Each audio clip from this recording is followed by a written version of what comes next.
Hi guys, કેમ છો? મજામાં? તો અમે જઈ રહ્યા છીએ રખડવા.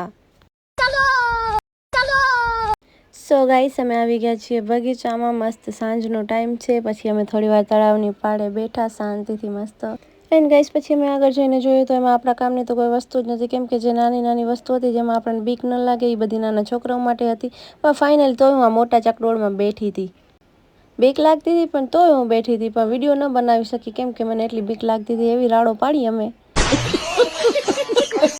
અને પછી અમે ખાઈ લીધી ચટપટી. અને આ લોકો યાર ફેમિલી સાથે ફરવા જાવ ને એટલે મોટી પ્રોબ્લેમ આ લોકોની વાતો જ ના ખૂટે, ગમે ત્યાં ચાલુ પડી જાય. પછી એમ કીધું તમે બધા ઘરે જાઓ, ઘરે જઈને વાતું કરો. અને પછી તો ભાઈને લેવા હતા સ્લીપર, એટલે પછી અમે ચપ્પલ લેવા હાલ્યા ગયા. ચપ્પલ લઈને મારી મોટી મને લેવી હતી ચોકલેટ, તો પછી અમે એ લેવા માટે હાલ્યા ગયા. એ લઈ અને પછી અમે પાછા ઘરે જવા માટે નીકળી ગયા. પણ ઘરે જતા જતા પછી અમને ભૂખ લાગી ગઈ, તો પછી અમે હાલ્યા ગયા નાસ્તો કરવા માટે. નાસ્તો કરી અને અમે પાછા ઘરે ગયા. એન્ડ ઘરે જઈને જોયું કે આ લોકો હજી વાતો જ કરે છે. મતલબ બેશર્મી કી કુછ હદ હોતી હે ભાઈ, કાંઈ ફરક જ નથી પડતો, વાતો જ નથી ખૂટતી.